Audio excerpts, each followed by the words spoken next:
প্রিয় মুসলিম এবং অমুসলিম ভাই ও বোনেরা, আসসালামু আলাইকুম ওয়া রাহমাতুল্লাহি ওয়া বারাকাতুহু। আল্লাহর দয়া, শান্তি ও রহমত আপনাদের সবার উপরে বর্ষিত হোক।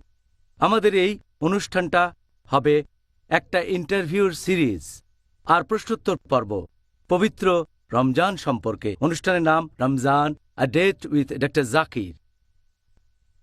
এখানে আমি আপনাদের হোস্ট ইউসুফ চেম্বার্স, আর এই অনুষ্ঠানে আমি ডাক্তার জাকির নায়েকের ইন্টারভিউ নেব এবং দর্শকদের পাঠানো প্রশ্নগুলো করব পবিত্র রমজানের বিভিন্ন গুরুত্বপূর্ণ বিষয় নিয়ে। রমজান এই মাসের ব্যাপারে আমার নিজের একটা আবেগ জড়িয়ে আছে। 16 বছর আগের কথা, তার আগে প্রায় 10 বছর অন্ধের মতো খুঁজেছি। এ সময় মুসলিমদের দেখলাম যে তারা আল্লাহর ইবাদতে মগ্ন থাকে, বিশেষ করে এই পবিত্র মাস রমজানে। তার আগে আমি 10 বছর খুঁজে বেরিয়েছি। আমি পালন করেছি খ্রিস্টান ধর্ম, হিন্দুইজম, জৈন ধর্ম, বস্তুবাদ, সোশ্যালিজম, এরকম আরও অনেক ইজম, আর সেগুলোর নাম যদি বলি আপনারা হয়তো সেগুলো চিনতেও পারবেন না। সুবহান আল্লাহ। তারপর আপনারা দেখবেন যে এই পবিত্র রমজান মাসে আল্লাহ মানুষের জন্যে সর্বশেষ ও চূড়ান্ত আসমানি কিতাব নাজিল করেন, পবিত্র কোরআন। আর সেই পবিত্র কোরআন এখনও আমাদের সাথেই রয়েছে। এই কারণেই পবিত্র রমজান মাস মুসলিমদের কাছে খুব স্পেশাল। শুধু মুসলিম নয়, অমুসলিমদের কাছেও। আমি ইসলাম গ্রহণ করেছিলাম এই পবিত্র রমজান মাসে। তখন মুসলিমদের দেখেছিলাম যে তারা তাদের ধর্ম পালন করছে না। তারপর তারা হঠাৎ করে এই 1 মাস ধর্ম পালন করছে। আমি তখন ইসলাম ধর্মের বিভিন্ন গ্রন্থ পড়ে দেখলাম সত্যকে খুঁজে পাওয়ার জন্য। তারপর সত্যকে খুঁজে পেলাম। এর কয়েকদিন পরে আমি রোজা রাখা শুরু করলাম। তার কয়েকদিন পরেই আমি শাহাদা দিলাম। আলহামদুলিল্লাহ, ইসলাম ধর্ম এতটাই ভালো যে এটাকে কোনোভাবেই উপেক্ষা করা যায় না। ভাই ও বোনেরা, রমজান মাস রহমতের মাস, ক্ষমা প্রার্থনার মাস। এই মাসেই নবী মোহাম্মদ সাল্লাল্লাহু আলাইহি সাল্লামের উপর পবিত্র কোরআন নাজিল হয়েছিল। আমাদের এই সিরিজ অনুষ্ঠান এটা প্রত্যেকের জন্য খুবই গুরুত্বপূর্ণ, আপনাদের জন্য, আমার জন্য, যাতে সঠিকভাবে রোজা পালন করতে পারি। আগেই বলেছিলাম যে এই অনুষ্ঠানে আমি হোস্টের দায়িত্ব পালন করব, আর প্রত্যেক দিন এই অনুষ্ঠানে আমার সাথে যিনি থাকবেন তার সম্পর্কে আপনাদের কাছে খুব বেশি কিছু বলার দরকার নেই। তার বুদ্ধিমত্তা এবং তার পেশা। প্রথম জীবনে তিনি ছিলেন একজন ডাক্তার, প্রশিক্ষণপ্রাপ্ত মেডিকেল ডাক্তার। একবার তিনি আমাকে বলেছিলেন যে তিনি নিজেকে মনে করতেন একজন মেডিকেল ডাক্তার, অর্থাৎ মানুষের শরীরের ডাক্তার। পরবর্তীতে তিনি আমাকে বলেছিলেন যে তিনি হয়ে গেলেন মানুষের আত্মার ডাক্তার। এটার কারণ হল কোরআন আর সুন্নাহর সত্যের বাণী তার হৃদয়ে প্রবেশ করেছে, আর তখন তিনি দাওয়া দেওয়ার প্রয়োজনীয়তা অনুভব করলেন। গত 11 বছর ধরে, প্রিয় ভাই ও বোনেরা, তিনি 1000-এরও বেশি লেকচার দিয়েছেন আন্তর্জাতিক বিভিন্ন অঙ্গনে, যেমন বিভিন্ন টেলিভিশনে, প্রিন্ট মিডিয়াতে, রেডিওতে। এছাড়াও তিনি অনেক গুরুত্বপূর্ণ বই লিখেছেন যার টপিক হল কম্পারেটিভ রিলিজিয়ান এবং ইসলাম। তার বিশ্লেষণধর্মী ব্যাখ্যা আর তিনি যেভাবে বিভিন্ন ধর্মগ্রন্থ থেকে একেবারে হুবহু উদ্ধৃতি দেন, পৃথিবীর সবগুলো প্রধান ধর্মগ্রন্থ থেকেই তিনি একেবারে রেফারেন্স সহ উদ্ধৃতি দেন, এটার তুলনা নেই। এই জন্য তিনি মানবতার একটা সম্পদ। এখন আমি এই মুহূর্তে যেটা করতে চাই যে আর কথা না বাড়িয়ে আমি তাকে এই অনুষ্ঠানে স্বাগত জানাব, ডক্টর জাকির আব্দুল করিম নায়েক। আসসালামু আলাইকুম রহমতুল্লাহি ওয়া বারাকাতুহু। ওয়ালাইকুম আসসালাম রহমতুল্লাহি ওয়া বারাকাতুহু। কেমন আছেন? জি ভালো, আলহামদুলিল্লাহ। প্লিজ বসেন। ধন্যবাদ। ডক্টর জাকির, আমাদের অনুষ্ঠান শুরুর আগে আপনি কি পিস টিভির দর্শকদের উদ্দেশ্যে কিছু বলবেন? আমাদের এই ইন্টারভিউয়ের লম্বা সিরিজ আর প্রশ্নোত্তর পর্ব শুরু করার আগে পবিত্র রমজানের উপর a date with doctor Zakir. আলহামদুলিল্লাহ ওয়াসসালাতু ওয়াসসালাম আলা রাসূলিল্লাহ ওয়া আলা আলিহি ওয়া সাহবিহি আজমাইন, আম্মা বাদ। আউযু বিল্লাহি মিনাশ শাইতানির রাজীম। বিসমিল্লাহির রহমানির রহিম। রব্বি ইশরাহ লি সাদরি ওয়া ইয়াসসির লি আমরি ওয়াহলুল উকদাতাম মিন লিসানি ইয়াফকাহু কাওলি। রোজা উপলক্ষে বিশেষভাবে আয়োজিত আমাদের এই সিরিজ অনুষ্ঠান রমজান এ ডেট উইথ ডক্টর জাকির, এটা শুরুর আগে আমি স্পষ্ট করে একটা কথা বলতে চাই যে আমি নিজেকে মনে করি একজন ছাত্র যে এখনো শিখছে। নিজেকে মনে করি একজন তালবে ইলম, বিশেষজ্ঞ বলে আমি মনে করি না যে বিভিন্ন ফতোয়া দেব ইসলামের বিভিন্ন বিষয়ে। আর এই পবিত্র রমজান সম্পর্কে যদি বলতে হয়, অনেক বিষয়ে মতভেদ আছে, বিভিন্ন বিষয় নিয়ে মতভেদ দেখা যায় বিশেষজ্ঞ আর আলেমগণের মধ্যে। বিভিন্ন মাযহাবের মধ্যে এরকম মতভেদ আছে। পবিত্র কোরআনে রমজান মাসের কথা সরাসরি উল্লেখ করা হয়েছে মাত্র 4টা আয়াতে। সূরা বাকারা অধ্যায় 2 আয়াত 183, আয়াত নম্বর 184, আয়াত 185, তারপর 187। পরোক্ষভাবে আরো কয়েকটা আয়াতে আছে, তবে প্রত্যক্ষভাবে 4টা আয়াতে। তাই বেশিরভাগ নিয়মের ভিত্তি হলো হাদিস। কিছু বিশেষজ্ঞ ব্যবহার করেছেন জয়ীফ হাদিস, কেউ নিয়েছেন মওদু হাদিস, কেউ নিয়েছেন সহিহ হাদিস। আমি এখানে যে উত্তরগুলো দেব সেটা বেশ কয়েকজন বিশেষজ্ঞের দৃষ্টিভঙ্গি অনুযায়ী। আমি শুধু সেই সব বিশেষজ্ঞগণকেই বেছে নিয়েছি যাদের মতামত কোরআন এবং সহিহ হাদিস অনুযায়ী বলে মনে হয়েছে। এগুলো হয়তো দর্শকদের দৃষ্টিভঙ্গির সাথে নাও মিলতে পারে, যেটাতে তারা অভ্যস্ত। আমাদের মতামত হবে কোরআন এবং সহিহ হাদিস অনুযায়ী। প্রয়োজন হলে আমি বিভিন্ন বিশেষজ্ঞের আলাদা মতামতও বলতে পারি, বিশেষজ্ঞগণের নামও বলতে পারি, তবে বেশিরভাগ সময় বলবো না। আমি সবাইকে স্পষ্ট করে জানাতে চাই যে পবিত্র রমজান সম্পর্কে আমি যে উত্তরগুলো দেব তার কোনোটাই আমার নিজের বানানো উত্তর না। এই মতামতগুলো বেশ কয়েকজন বিশেষজ্ঞের, তাদের দৃষ্টিভঙ্গি। আর আমি যথাসাধ্য চেষ্টা করব সেই সময় সে বিশেষজ্ঞের নামটা বলতে, যাতে করে কেউ না ভাবে যে আমি আমার মতামতগুলো জানাচ্ছি। আর আমার মতে উত্তরগুলো হওয়া উচিত কোরআন এবং সহিহ হাদিস অনুযায়ী। আমি যথাসাধ্য চেষ্টা করে যাব, আর ইনশাআল্লাহ যতখানি সম্ভব হয় বিভিন্ন হাদিস বলার সময় আমি রেফারেন্স দেওয়ার চেষ্টা করব যে এটা সহিহ বুখারী, সহিহ মুসলিম, অধ্যায় নাম্বার, তারপর হাদিস নাম্বার, যাতে করে দর্শকরা সেই হাদিসগুলো চেক করে দেখতে পারে যে আমার কথাগুলো সঠিক কিনা। কোরআনের আয়াতের রেফারেন্স দেব। সাধারণত আমি উত্তর দেওয়ার সময় এভাবে রেফারেন্স দিয়েই কথা বলে থাকি, যাতে করে লোকজন উত্তরটা জানতে পারে একেবারে খাঁটি উৎস থেকে, কোরআন এবং সহিহ হাদিস। আমার মুখ থেকে ভালো আর সঠিক যা কিছু বেরোবে সেটা আল্লাহর তরফ থেকে বেরোবে, আর আমার মুখ থেকে ভুল বা বেঠিক কিছু বেরোলে সেটা আমার তরফ থেকে আর শয়তানের তরফ থেকেই বেরোবে। তাই শয়তানের হাত থেকে রক্ষার জন্য আল্লাহর কাছে আশ্রয় চাচ্ছি, আর আমি আল্লাহ তাআলার কাছে দোয়া করছি এই সিরিজ অনুষ্ঠান যেন আমাদের সবার জন্য উপকারী এবং দর্শকদের জন্য উপকারী হয় ইনশাআল্লাহ। জাযাকাল্লাহ খায়ের। এবারে অনুষ্ঠানের কথা। এখানে এই অনুষ্ঠানটাতে মোট 2টা অংশ থাকবে। প্রথম অংশ হবে সরাসরি ইন্টারভিউ ডক্টর জাকির নায়েক ও আমার মধ্যে, অনুষ্ঠানের টপিক অনুসারে। প্রত্যেক অনুষ্ঠানে রমজানের একটা বিষয়। আর দ্বিতীয় অংশে আপনাদের বিভিন্ন প্রশ্নের উত্তর দেবেন ডক্টর জাকির নায়েক। প্রশ্নগুলো হবে সেই দিনের টপিকের উপর। আলহামদুলিল্লাহ ভাই ও বোনেরা, আমি এখন টপিকগুলোর নাম বলছি যেগুলো নিয়ে আমরা আলোচনা করব ইনশাআল্লাহ, যেটা করব আমরা আগামী 32 দিন ধরে। এখন আপনারা হয়তো ভাবতে পারেন যে আমরা কেন এই অনুষ্ঠানটাকে 32 দিন সময় নিচ্ছি। এটা কি অদ্ভুত? না, অদ্ভুত না। সত্যি বলতে আমরা পৃথিবীর সব প্রান্তের মুসলিম ভাই বোনের কথাই চিন্তা করেছি যে অবশ্যই রমজান 2-1 দিন আগে পরে আসবে, কোথাও আগে আর কোথাও বা পরে। এই অনুষ্ঠানটা আমরা সব মুসলিমদের কাছে পৌঁছে দিতে চাই, আর আল্লাহ যেন আমাদের এই প্রচেষ্টা সফল করেন ইনশাআল্লাহ।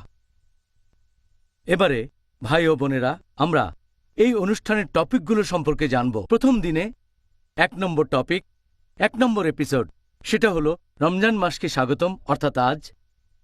2 নম্বর এপিসোড, রমজান মাসে মুসলিমরা সাধারণত যে ভুলগুলো করেন। 3 নম্বর, রমজানের প্রারম্ভিক কথা। 4 নম্বর, কখন রোজা রাখা বাধ্যতামূলক আর অব্যাহতি আছে। 5 নম্বর, যেসব কাজ করলে রোজা ভেঙে যায় আর রোজা অবস্থায় যেসব কাজ নিষিদ্ধ।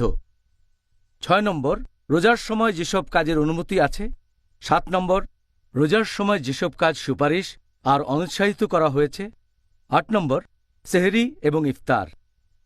9 নম্বর, রোজা রাখার উদ্দেশ্য। 10 নম্বর, রোজা রাখার উপকারিতা। 11 নম্বর এপিসোড, রমজান অনুশোচনা বা তওবা করার মাস। আর 12 নম্বর, রমজান দোয়া এবং প্রার্থনা করার মাস। তারপর 13 এবং 14 নম্বর, কিয়ামুল লায়েল, পর্ব 1 এবং 2। নম্বর 15, তখন আমরা রমজান মাসের মাঝামাঝি সময়ে চলে আসব ভাই ও বোনেরা। রমজান পবিত্র কোরআনের মাস, পর্ব 1। তারপর 16, রমজান পবিত্র কোরআনের মাস, পর্ব 2। 17, জাকাত, পর্ব 1। 18, জাকাত, পর্ব 2। 19, জাকাত, পর্ব 3। নম্বর 20, লাইলাতুল কদর। ইনশাআল্লাহ একেবারে সঠিক সময়ে রমজানের শেষ 10 দিন।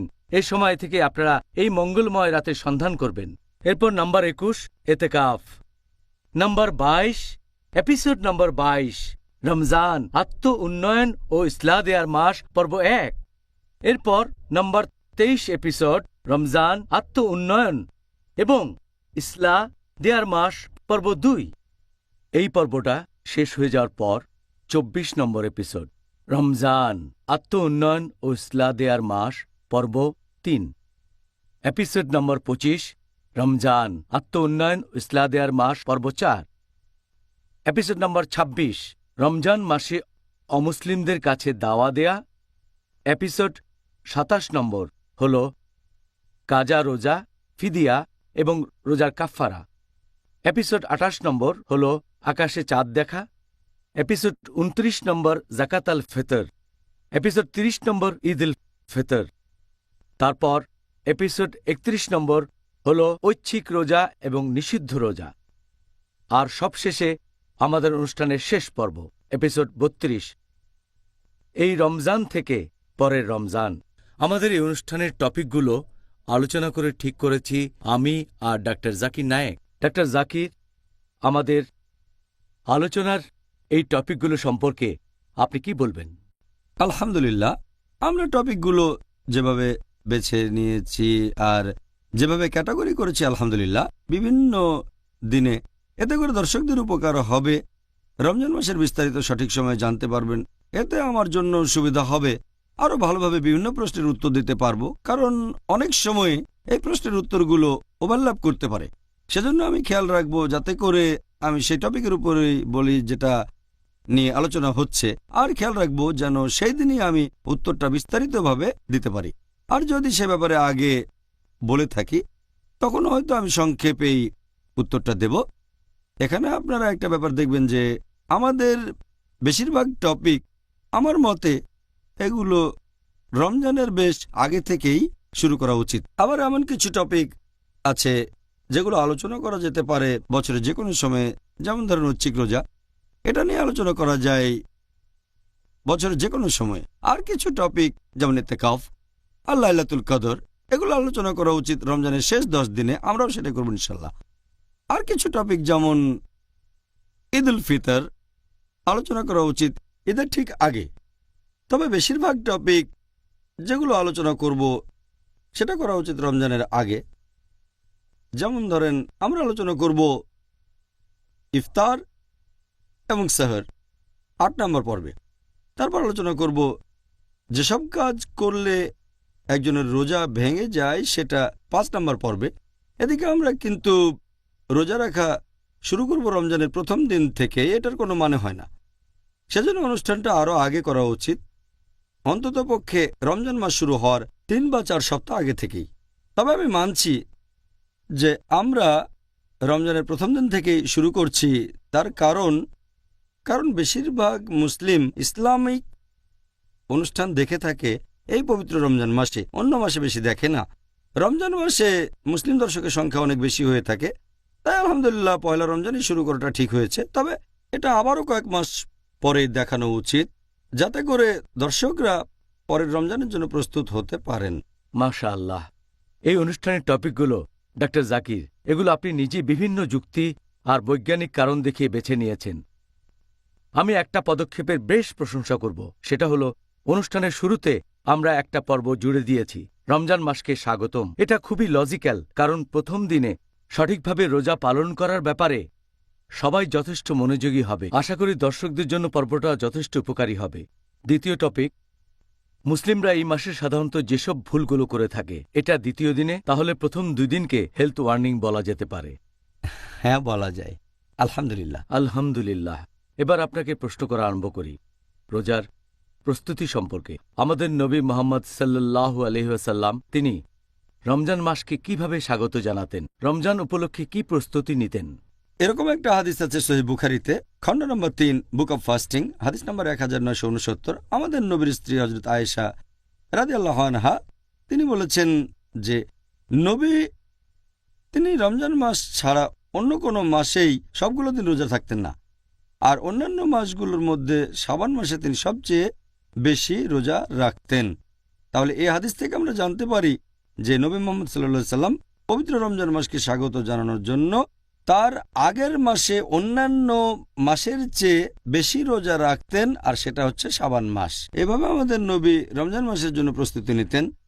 এছাড়াও আপনারা দেখবেন আরেকটা সহিহ হাদিস আছে তিরমিজিতে, অধ্যায় নম্বর 50, হাদিস নম্বর 3451, বলা হয়েছে যে তালহা রাদিয়াল্লাহু আনহু তিনি তার বাবার উদ্ধৃতি দিয়ে বলেছেন যে উনার বাবা, তার মানে তালহার দাদা, তিনি বলেছেন যখনই আমাদের নবী নতুন চাঁদ দেখতেন তখনই আল্লাহর কাছে দোয়া করতেন আর বলতেন, হে আল্লাহ, এই মাসে আমাদের রহমত করো। তখন তিনি সেই মাসের নামটা বলতেন। তারপর বলতেন, এই মাসে তুমি আমাদের বিশ্বাসের পথে অটল রাখো।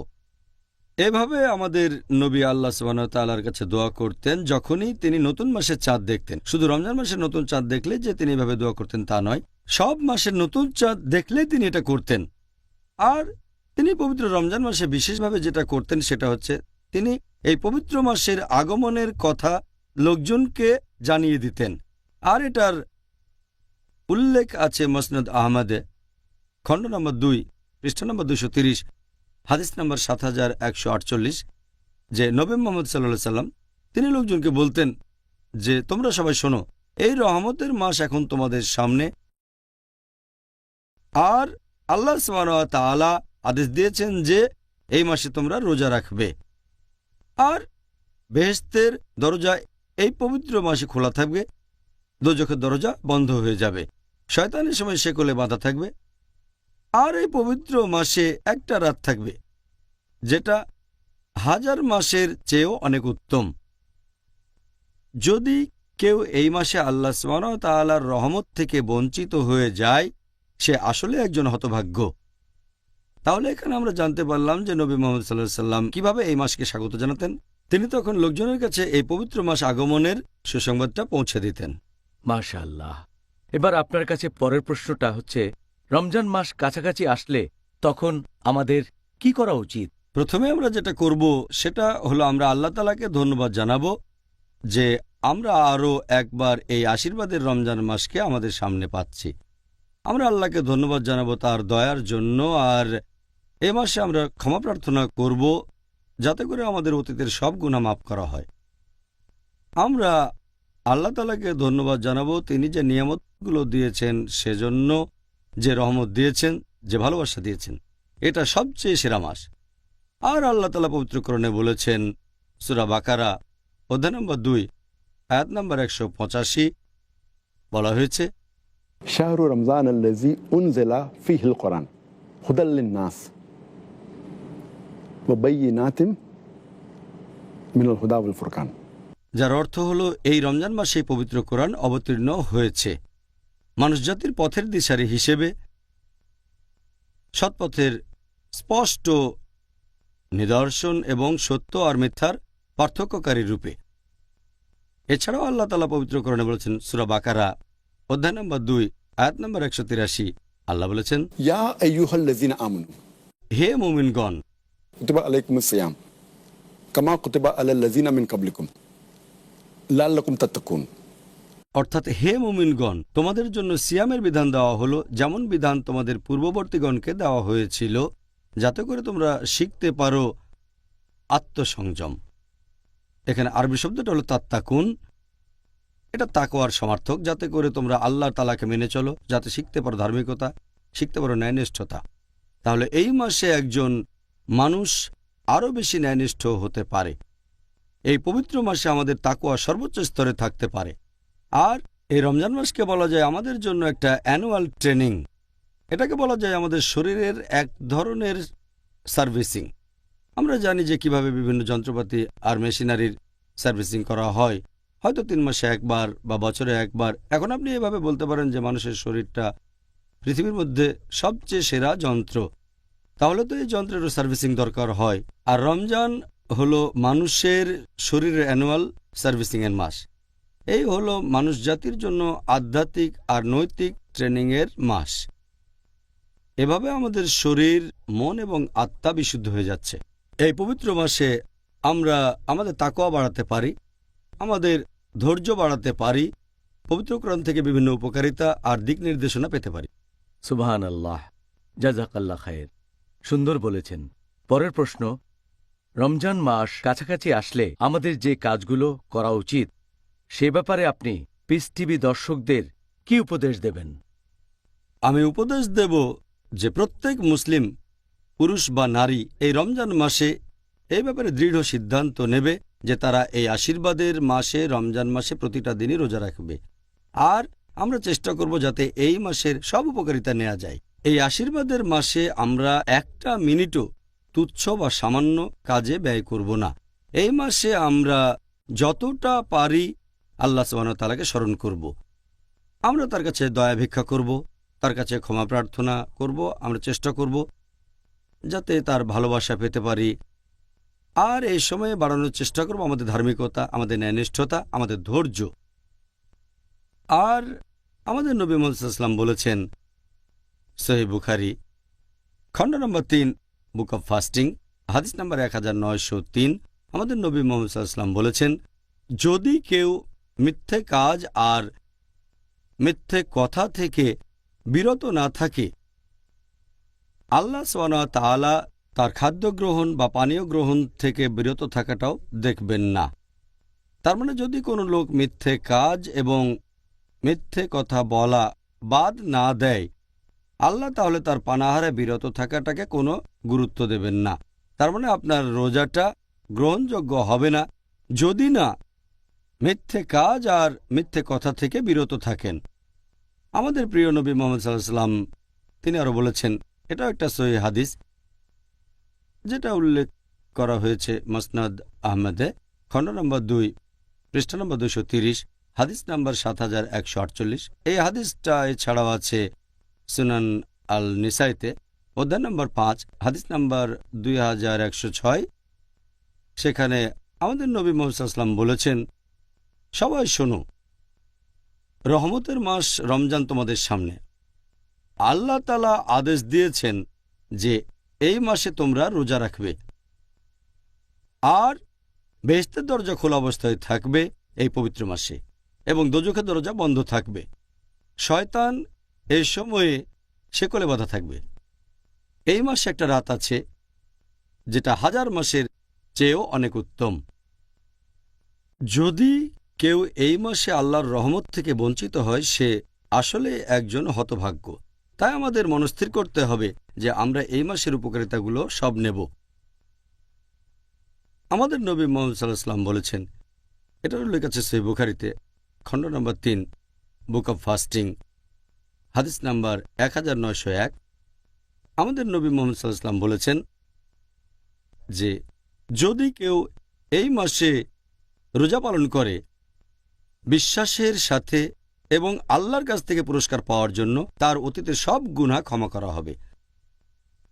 তার মানে আমরা যদি আন্তরিকতার সাথে এই মাসে রোজা রাখতে পারি, আল্লাহর কাছ থেকে পুরস্কার পাওয়ার জন্য আমাদের অতীতের সব গুনাহ ক্ষমা করা হবে। চিন্তা করেন, এভাবে খুব সহজেই আমরা অতীতের সব গুনাহ থেকে ক্ষমা পেতে পারি। আমাদের নবী মুহাম্মদ সাল্লাল্লাহু আলাইহি ওয়াসাল্লাম আরও বলেছেন, এটা আছে সহিহ বুখারীতে খণ্ড নম্বর 3 বুক অব ফাস্টিং হাদিস নাম্বার 1904। এটা অনেক লম্বা হাদিস, এখানে 4টা পয়েন্ট আছে। আমাদের নবী মুহাম্মদ সাল্লাল্লাহু আলাইহি ওয়াসাল্লাম বলেছেন যে পৃথিবীতে যত আদম সন্তান আছে তারা যে কাজগুলো করে থাকে সবই নিজেদের জন্য, শুধুমাত্র রোজা বাদে। রোজা হলো আমার জন্য আর আমি তাকে পুরস্কার দেব। তিনি আরও বলেছেন যে রোজা রাখা একটা বর্ম, তোমাদের পাপ থেকে বিরত রাখে। আর যে লোক রোজা পালন করে সে বিরত থাকবে অশ্লীলতা থেকে, ঝগড়া করা থেকে এবং অজ্ঞতা থেকে। যদি কেউ তাকে গালমন্দও করে অথবা কুৎসা রটায়, সে তখন বলবে আমি রোজা আছি, আমি রোজা আছি। এই হাদিসে আমাদের নবী 3 নম্বর যে পয়েন্টটা বলেছেন যে আমি আল্লাহর নামে শপথ করে বলছি, যার হাতে রয়েছে মুহাম্মদ সাল্লাল্লাহু আলাইহি সাল্লামের আত্মা, যে একজন রোজদারের নিঃশ্বাসের গন্ধ যে লোক রোজা রাখে সেটা আল্লাহ সুবহানাহু ওয়া তাআলার কাছে কস্তুরী গন্ধের চেয়েও বেশি মিষ্টি। হাদিসে নবী আরও বলেছেন যে এরকম 2টো জিনিস আছে যেগুলো একজন রোজদারকে খুশি করে তুলবে।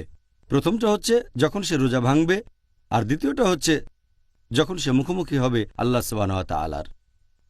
আর এছাড়াও পবিত্র কোরআনে বলা হয়েছে সূরা নূর অধ্যায় নম্বর 24 আয়াত নম্বর 31, বলা হয়েছে, হে মুমিনগণ, তোমরা আল্লাহর উপর ঈমান আনো এবং তার রহমতকে খোঁজো, তার মানে বেহেশতে যাওয়ার চেষ্টা করো। এরপর আছে সূরা আহকাফ অধ্যায় নম্বর 46 আয়াত নম্বর 13 ও 14, যে এমন কিছু মানুষ যারা আল্লাহ ব্যতীত অন্য কারো ইবাদত করে না এবং যারা তাদের ঈমানে অবিচলিত থাকে। এখানে শব্দটা ইস্তেকাম, যারা বিশ্বাসে অবিচলিত থাকে যে আল্লাহ কেবলমাত্র একজন, অন্য কেউ নেই, এবং তারা কখনো ভয় পাবে না, তারা দুঃখিতও হবে না। এই লোকগুলোই তারা যারা হবে জান্নাতের অধিবাসী এবং তারা তাদের সব ভালো কাজের জন্য পুরস্কার পাবে। তাই আমি দর্শকদের উপদেশ দেব, এই মাসটাকে তারা পুরোপুরি কাজে লাগাবে।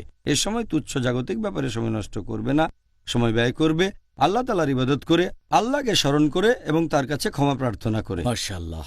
এবার পরের প্রশ্নটা হচ্ছে, আপনি একটু আগেই এ ব্যাপারে কয়েকটা সুন্দর হাদিসের কথা উল্লেখ করলেন, তবে ঠিক কোন কারণে রমজান মাসকে ক্ষমা প্রার্থনা বা তওবা করার মাস বলা হয়, আর এটা বলা হয় কেন? হ্যাঁ, এই ব্যাপারে আমি আগেও বলেছি যে আমাদের নবী মুহাম্মদ সাল্লাল্লাহু আলাইহি ওয়াসাল্লাম বলেছেন, এটা একটা সহিহ হাদিস, আছে সহিহ বুখারীতে, খণ্ড নম্বর 3 বুক অব ফাস্টিং, হাদিস নম্বর 1901।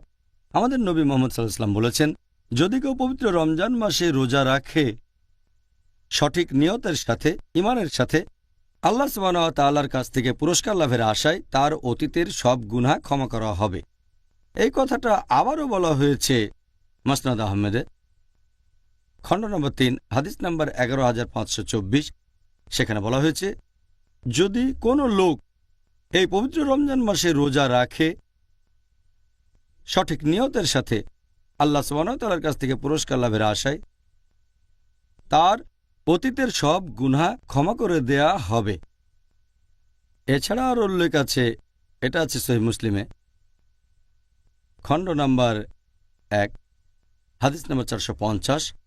আমাদের নবী মুহাম্মদ সাল্লাল্লাহু আলাইহি ওয়াসাল্লাম বলেছেন যে 5 ওয়াক্ত নামাজের মধ্যবর্তী সময়টা 2 জুম্মা এবং 1 রমজান থেকে আরেক রমজান, এই সময়টাতে তোমাদের গুনাহ ক্ষমা করা হবে। এই সময়টাতে তোমাদের সব পাপ ক্ষমা করা হতে পারে। আমাদের প্রিয় নবী মুহাম্মদ সাল্লাল্লাহু আলাইহি ওয়াসাল্লাম আরও বলেছেন, এটা উল্লেখ আছে সহিহ মুসলিম, খণ্ড নম্বর 4 বুক অব তাওবা, হাদিস নাম্বার 6644। আমাদের প্রিয় নবী মুহাম্মদ সাল্লাল্লাহু আলাইহি ওয়াসাল্লাম বলেছেন যে আল্লাহ সুবহানাহু ওয়া তাআলা রাতের বেলায় কেউ যদি ক্ষমা প্রার্থনা করে থাকে, আল্লাহ তখন তার দিনের বেলায় করা পাপগুলো ক্ষমা করে দেন। আর আল্লাহ সুবহানাহু ওয়া তাআলা দিনের বেলায় কেউ ক্ষমা প্রার্থনা করলে তার সেই পাপগুলো ক্ষমা করে দেন যেগুলো করেছে রাতের বেলায়। তাই এটা হলো ক্ষমা প্রার্থনার জন্য সেরা একটা মাস, এই পবিত্র রমজান মাস। এ মাসে সহজে নিজের পাপগুলো থেকে ক্ষমা পেতে পারেন, কারণ বেহেশতের দরজা এ সময় খোলা থাকে, দোজখের দরজা বন্ধ থাকে। সেজন্য রমজানকে বলা হয় ক্ষমার মাস। আল্লাহু আকবার। এই কারণে সবাই এই মাসে ইবাদতে মগ্ন থাকে। কারণটা তাহলে জানলাম। সুবহানাল্লাহ। ডাক্তার জাকির, এই পবিত্র রমজান মাসে মুসলিমদের কি বিশেষ কিছু কাজের প্রতি মনোযোগ দেওয়া উচিত? আর আমরা জানি যে দর্শকরা আপনার কাছ থেকে এটা জেনে দারুণভাবে উপকৃত হবেন যে এই মাসে তাদের কোন কাজটা করা উচিত, আর তারা এখন থেকেই রমজানের জন্য প্ল্যান করতে পারবেন। হ্যাঁ, আমার মতে এটা খুবই ভালো প্রশ্ন, কারণ বেশিরভাগ কাজের কথা আমরা হয়তো বলবো বিভিন্ন আলাদা এপিসোডে। আমি এখানে সংক্ষেপে কয়েকটা গুরুত্বপূর্ণ পয়েন্টের কথা এখন আলোচনা করব, কারণ বিস্তারিত বললে অনেক সময় লেগে যাবে। কয়েকটা গুরুত্বপূর্ণ পয়েন্ট মনে রাখতে হবে। যে 1 নম্বর, সেটা হলো নিয়ত। নিয়ত খুবই গুরুত্বপূর্ণ। রোজার এই নিয়ত হবে শুধুমাত্র আল্লাহ সুবহানাহু ওয়া তাআলার জন্য। কারো রোজা গ্রহণযোগ্য হওয়ার জন্য নিয়ত খুবই গুরুত্বপূর্ণ। নিয়ত এখানে খুবই গুরুত্বপূর্ণ, এটা ছাড়া কারো রোজা গ্রহণযোগ্য হবে না। 2 নম্বর, সেটা হলো রোজা সম্পর্কিত কিছু সুন্নত পালন করা। এ ব্যাপারে কয়েকদিন পরে বিস্তারিত আলোচনা করব। তবে এখানে একটা ব্যাপার বলি যে নবীর একটা গুরুত্বপূর্ণ সুন্নত হচ্ছে যে আমরা আমাদের সাহরি করব যতটা দেরিতে করা সম্ভব, তার মানে ভোর হওয়ার সামান্য একটু আগে, ফজরের নামাজের একটু আগে। আর আমরা আমাদের রোজা ভেঙে ফেলব, ইফতার করব যত তাড়াতাড়ি সম্ভব, ঠিক সূর্যাস্তের পরপরই।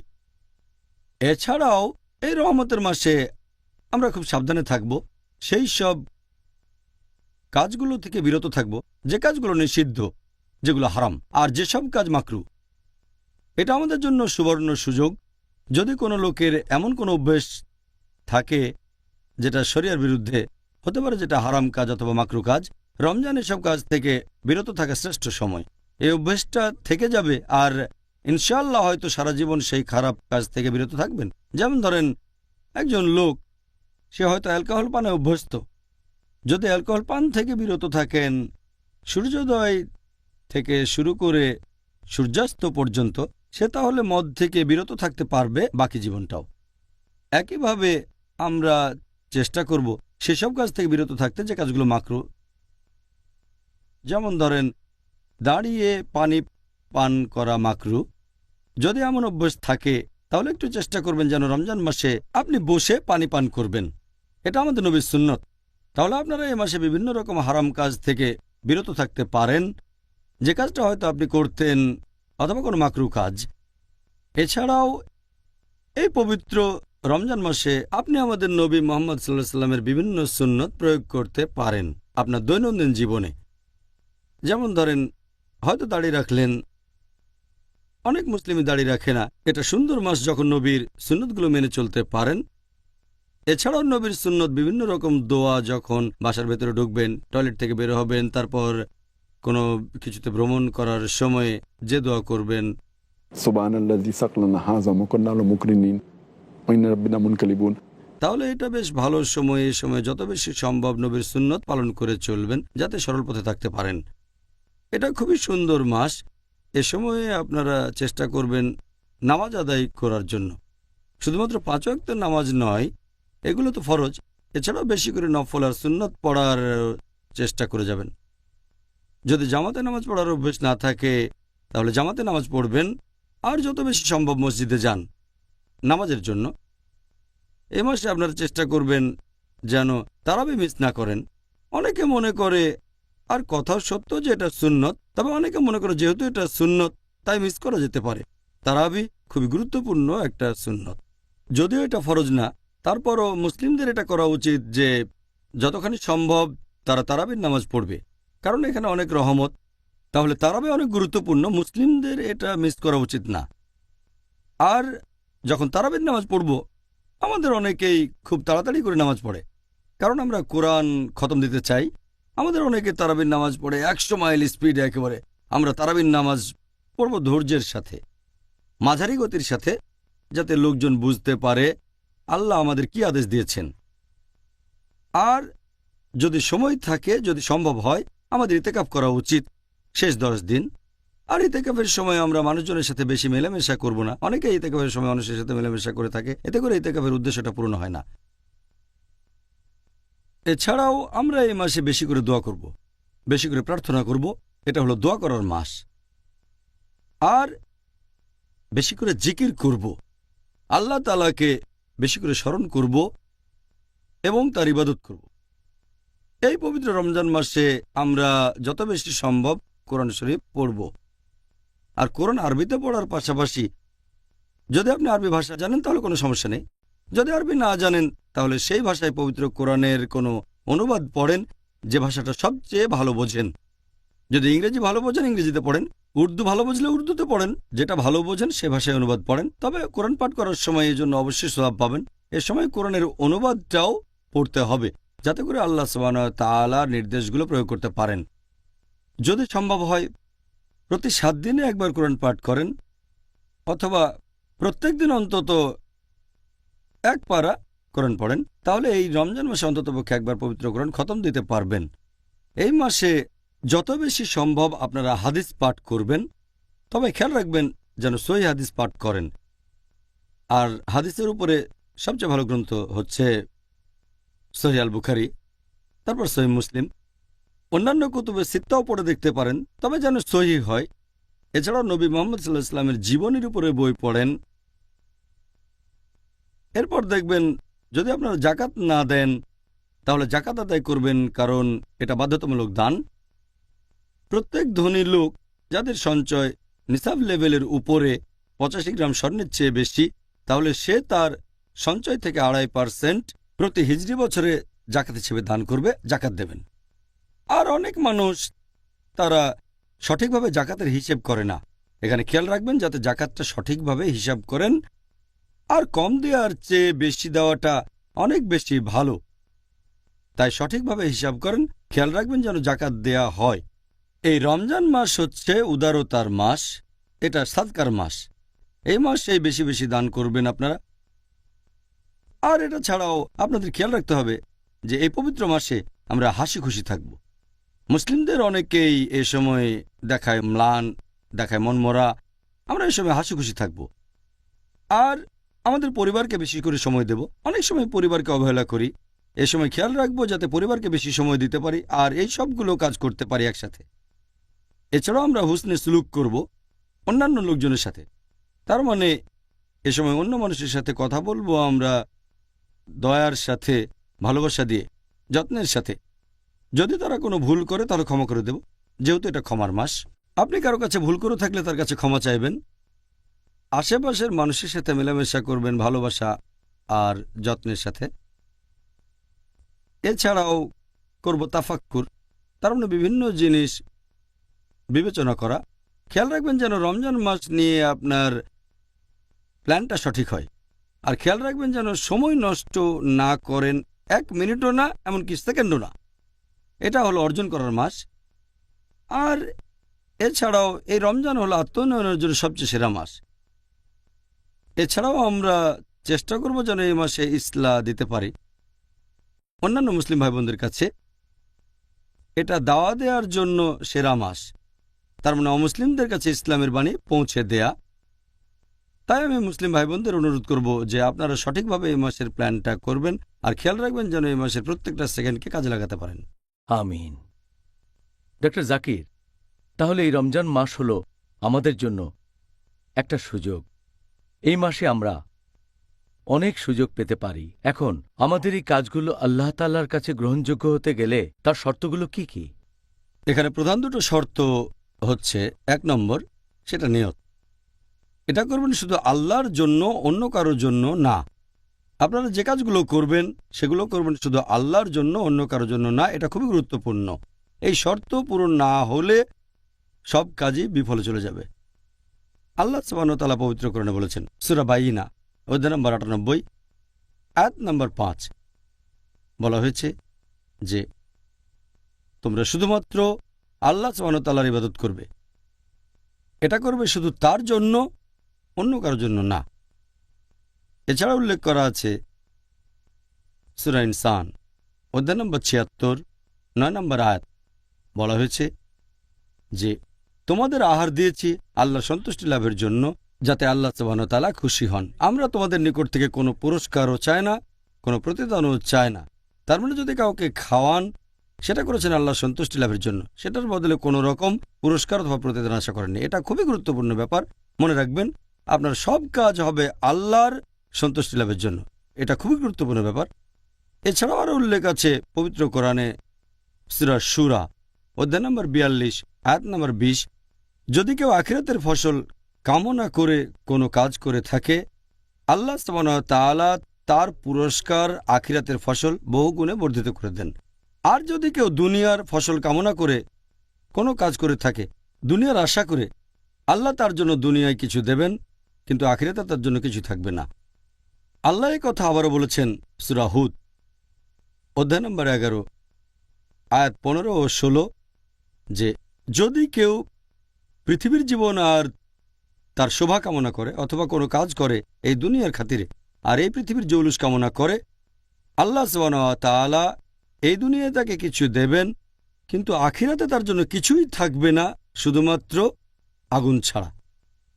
আর তারা যে কাজ করে সেগুলো সব আখিরাতে নিষ্ফল হয়ে যাবে।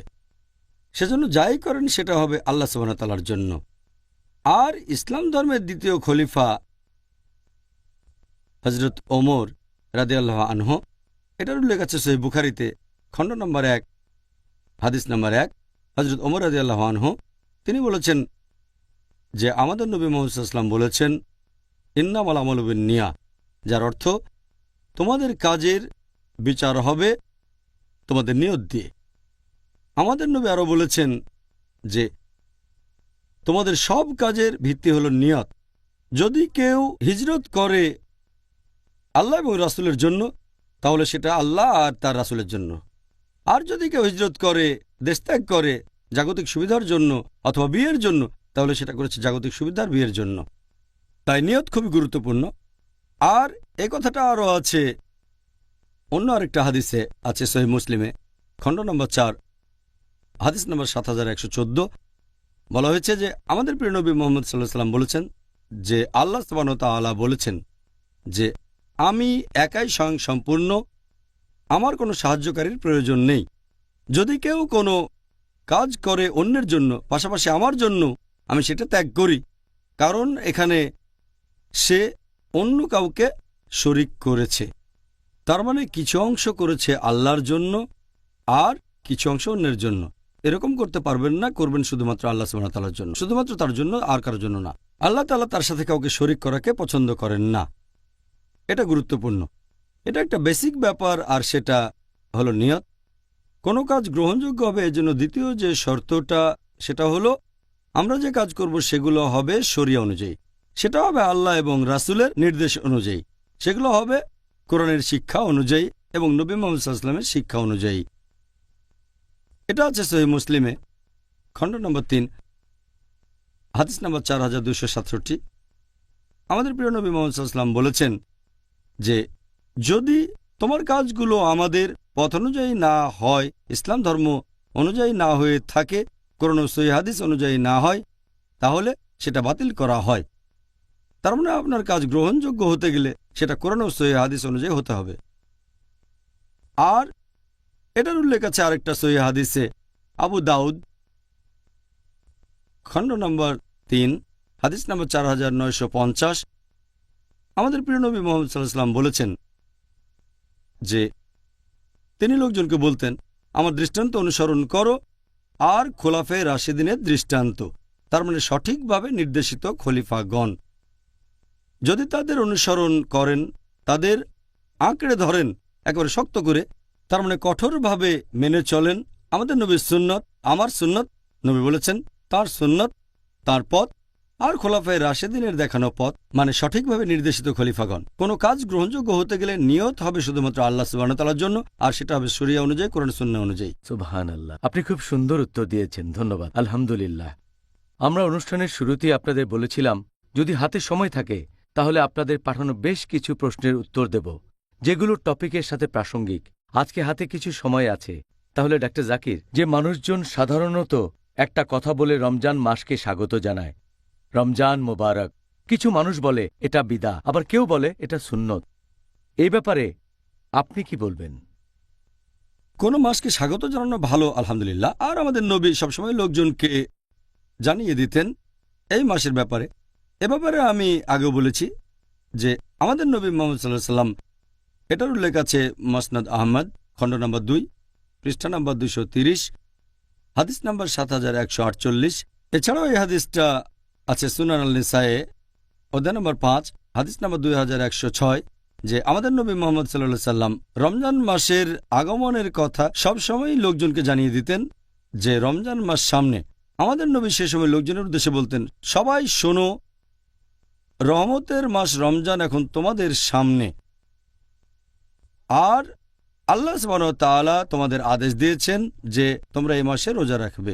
তাহলে নবী এই মাসকে স্বাগত জানাতেন, তিনি মানুষকে শুভেচ্ছা জানাতেন।